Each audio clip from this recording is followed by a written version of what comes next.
Hi, today I'm going to show you a fairly easy way of defrosting your freezer.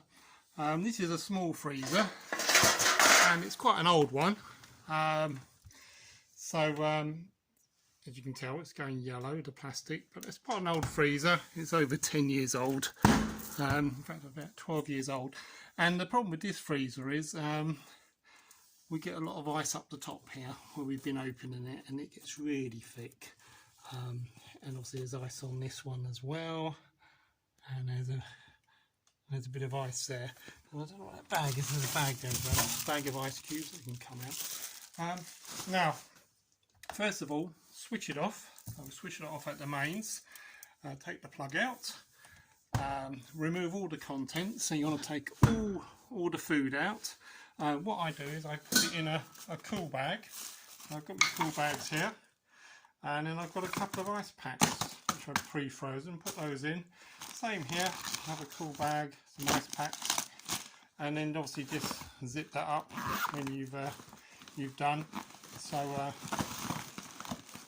that's what I'll be zipping up in a minute. And then obviously put a towel on the floor, stick it, try and wedge it underneath like so. So obviously when it defrosts, it's going to start dripping down. So take this tray out, don't need that. There's a good opportunity to clean it out as well. So what we're going to do now is going to put a tray in. This will help catch some of the, this is a cooking tray, but it'll help catch some of the water as it drips. I've got another tray here, which I'll put down there, catching the other water. So as they fill up with water, we'll empty those as we go along. So I've just bought a couple of kettles and put that hot water into saucepans. So the idea is you put your hot water in the saucepan, boiling water, and then you put that into the freezer. So we're just going to slide that in like so, and that will get the thawing process going quite quickly, hopefully. And we've got another one here, so I'll put that one in. This one's a bit smaller, so it'll fit in better. So there we go. So we've got 2 saucepans in there. It's a warm day, which helps. Already it's starting to melt this tray, cooling tray, that's starting to melt at the back. You can move them around as you go along. The top's going to take longer to melt.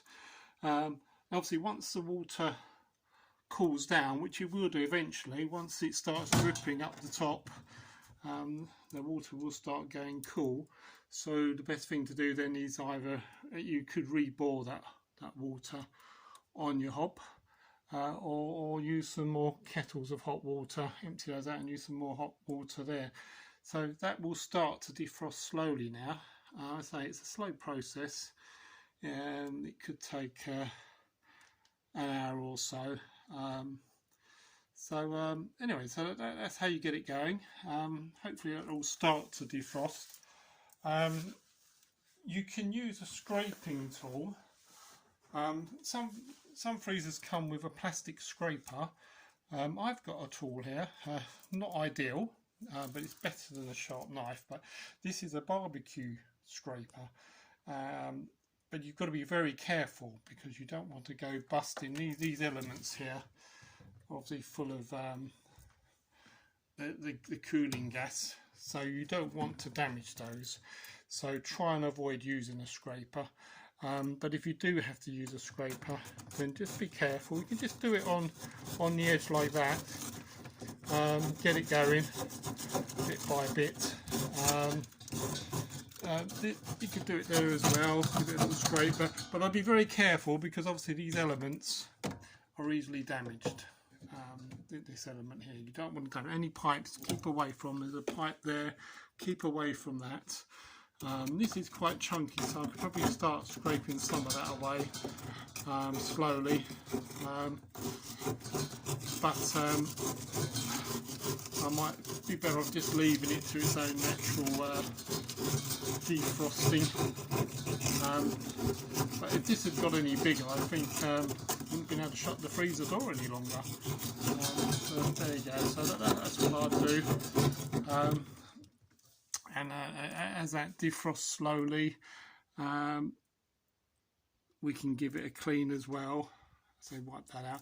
Anyway, I hope that helps. The towel will get very wet as the water drips down, so we keep changing these trays as they fill up, keep emptying them, and obviously keep this topped up with hot water, because it will go cold.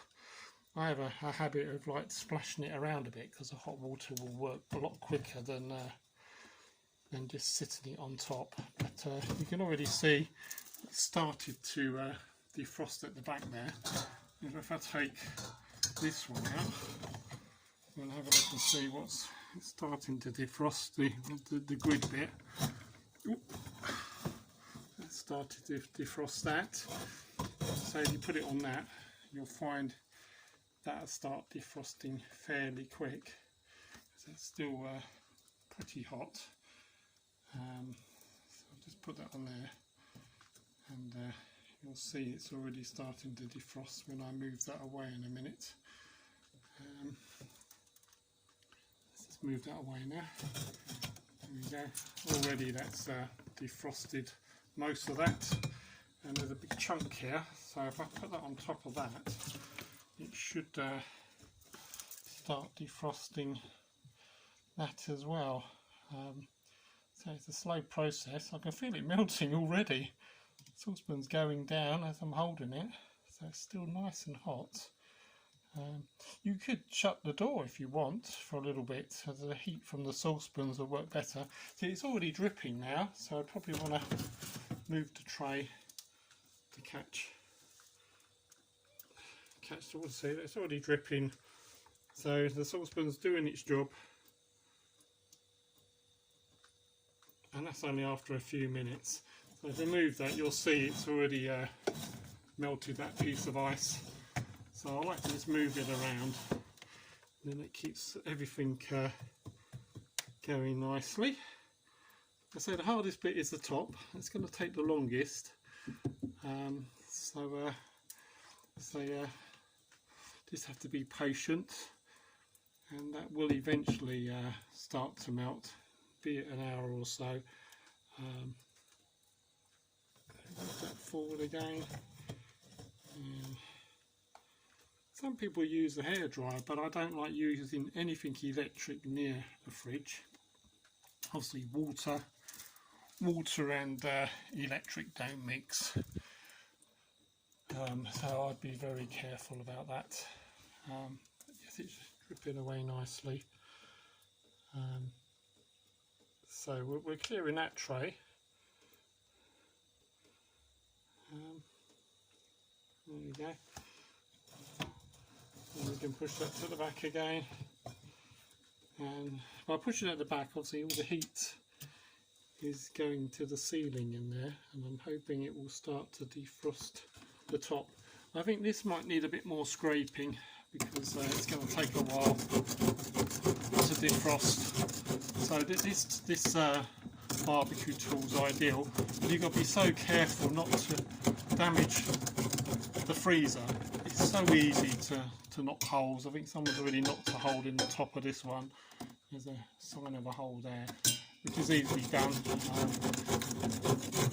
But obviously you want to keep the scraper away from the elements, so keep it away from these. Don't go anywhere near the pipes, because you will break them and cause damage.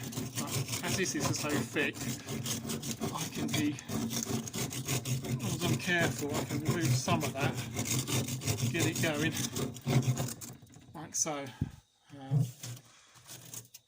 And obviously as it loosens, you should be able to just pull it off. I mean, that's already coming off. You know, that's already starting to defrost under there. You know, it will all start to come apart. Yeah, it's all defrosting already, so that's good. So it's starting to defrost. So I hope this helps and inspires you to defrost your freezer. So this is an under-counter freezer with the shelves.